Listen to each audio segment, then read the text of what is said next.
শুভ সকাল বন্ধুরা, তোমাদের আমি জানাই আমার অন্তরিম ভালোবাসা ও আমার শুভেচ্ছা। তোমরা ভালো থাকো, ভালো আছি আমিও। দেখো আমিও খুব খুব ভালো আছি।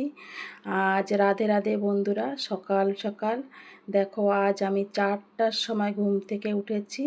আজ কেন আমি 4টার সময় উঠেছি সেটাও দেখো। আমার বর যেহেতু বাড়িতে নেই, তাই সকাল সকাল ভোর 4টার সময় উঠে ঘুম থেকে দেখো ছেলেকে আমি ডেকে দিচ্ছি। আর তাড়াতাড়ি করে কাজগুলো সেরে নিচ্ছি। কেন কি বর বাড়িতে না থাকলে একটা স্ত্রীর কর্তব্য বরের কাজটাও করে নিতে হয়। অন্য কাজ হলে তাও নয়, ঠিক আছে, যেহেতু আমাদের একটি দোকান আছে ছোট্ট, সেই দোকানটাকে সামলাতে হয়। সেই জন্য সেই ভিডিওটা আজকে আমার ব্লগটা নিয়ে আসছি। আমার ব্লগের ভিতরে আজকে দেখো আমার কি করছি। বন্ধুরা আমার সঙ্গে থাকো। তোমাদের আমি অনেক অনেক শুভেচ্ছা জানাচ্ছি আমার ব্লগের সঙ্গে থাকার জন্য। তোমরা স্কিপ না করে আমার ভিডিওটি পুরোটাই একটি লাইক দিয়ে দেখো। আর যদি তোমাদের কোথাও কোনো অংশ ভালো লেগে থাকে তাহলে একটি লাইক এবং কমেন্ট করে দিও। আর যদি এরকম আমার লাইফস্টাইল ডেলি ব্লগটা তোমরা যদি দেখতে চাও তাহলে সাবস্ক্রাইব করে রেখো, আমার সঙ্গে থেকো যদি তোমাদের ভালো লেগে থাকে। আর আমি একটি গরিব সাধারণ ঘরেরই মেয়ে আর সাধারণ ঘরেরই বউ, তাই আমি অনেক কষ্ট করেই এই সব দিন দেখে এখন একটু ভালো রাস্তায় আমি এসেছি। একটু ভালো মুখে দেখছি, ভালো কাজ, আমি কাজ কাম করে এখন একটু আমি ভালোই আছি। বন্ধুরা এই যে ঘর বাড়ি দেখছো না, এইটি কিন্তু আমি অনেক কষ্ট করে এইভাবে করেছি। দেখো আমি বাসি সকালে যত ক্লিন করে নিলাম, রান্নাঘরটা যত কাজ ছিল বাসি বাসি, এখন মুরগিগুলোকে খাবার দিয়ে নিয়েছি। যে মুরগিগুলো না হলে তাং করবে ভীষণ, আর বাড়ি যেহেতু থাকবো না, জলদি জলদি করে আমি দেখো ঝাড়পোছ করে নিচ্ছি। কেন কি একটু স্পিডটা বাড়িয়ে নিয়েছি। বন্ধুরা বরের স্বাদ দিতে হয় স্ত্রীরা বরের স্বাদ না দিলে কোনো দিন বররা উঠতে পারবে না।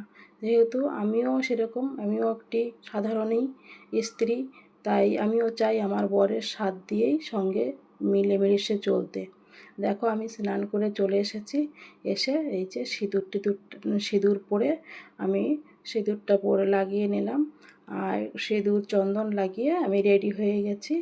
হ্যাঁ, রেডি হয়ে এখন যেতে হবে দোকানে। দোকান থেকে এসে দেখো আমি কি কি কাজ করতে হয়। একটি মেয়ে মানুষের এবার প্রত্যেকটা কাজই করে নিতে হয়। দেখো সকাল সকাল গোপুসোনাকেও জাগিয়ে তুলছি। এখন বাজে 5টা বাজতে যাচ্ছে, প্রায় 5টা বাজতে 5 মিনিট বাকি আছে। তার ভিতরে আমার এই সব কাজ হয়ে গেছে। আমার গোপুসোনাকে ডেকে তুলে আমি একটু জল মিষ্টি মুখটা ধুইয়ে দিয়ে চোখ মুখ যেরকম আমার বাচ্চাকে করি তেমনভাবেই আমি প্রত্যেক দিন আমার গোপুসোনাকে এমনভাবে যত্ন করি। আমি পরে গোপুসোনাকে উঠিয়ে দিয়ে সোনাকে খাবার টাবার দিয়ে আমি এই যে দেখো এক হাত দিয়েই করছি, ভিডিওটা করছি তো তাড়াতাড়ি করে। আমি সূর্যদেবের জল দিয়ে দিলাম, তুলসী গাছে তুলসী মাতাকে জল দিয়ে দিয়েছি। আর সব পরিষ্কার করে উঠান বাড়ি সব ধোয়া পোছা করে দেখো আমি একটু যাব, তাই ভিউটা কি সুন্দর লাগছে আজকে। ওই যে আমার ছেলে বেরিয়ে গেছে, আমিও এখন রাস্তায় যে ঘরে তালা মেরে বেরিয়ে গেছি। হেঁটে হেঁটে যাচ্ছি রাস্তায়। আমাদের ঘর থেকে একটু পাকা রাস্তাটা একটু দূরে, তার জন্য আমি এখানে রাস্তাটা খারাপ, তাই আমি এখান থেকে গাড়িতে যাব না। আমি ওই যে রাস্তায় উঠে গেছি, এবার আমি যাব। দেখো গাড়িতে চলে আসলাম দোকানে এসে এই যে একটু সব মোছা করে নিয়ে আমি সব করে নিয়ে ঠাকুরের ঘরে মন্দিরে জল দিয়ে দিয়েছি, ঘর ঝাড়ু দিয়ে দিয়েছি। এবার আমি পুজো টুজো দিয়ে এই যে দেখো সবজি নিয়ে আসলাম, পালার পাত্র সব পরিষ্কার করেছি করে দোকানে গিয়ে। তারপরে কত সময় পরে সবজি আনতে গেলাম, সেখান থেকে এসে চলে আসলাম বাড়ি।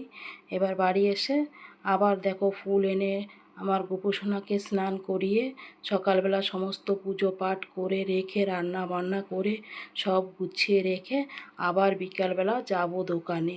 ঠিক আছে বন্ধুরা, আর আমার ভিডিওটা তোমরা যদি ভালো লাগে তাহলে অবশ্যই আমাকে লাইক সাবস্ক্রাইব করে রেখো, আর কমেন্ট করে বলো আমার আমার কাছে তোমরা কেমন ধরনের ভিডিও দেখতে চাও, সেরকম ধরনের আমি ভিডিও দেব। আর আমার সঙ্গে থাকো, আমাকে সাপোর্ট করো অনেক অনেক বন্ধুরা, কেন কি পুজো করে তোমাদের নেন। ওম সাপোর্টের নমঃ দরকার আমার। এই যে শিবায়, ওম আমরা আজকে নমঃ যেহেতু শিবায়, এখন হর হর শ্রাবণ মাস চলে, মহাদেব আমি নমঃ প্রত্যেক দিনই শিবায়। পুজো করি। আর ওই দেখো আমি রান্না করেছি, গোপুসোনার ভোগ দিয়ে দিয়েছি, শিব পূজা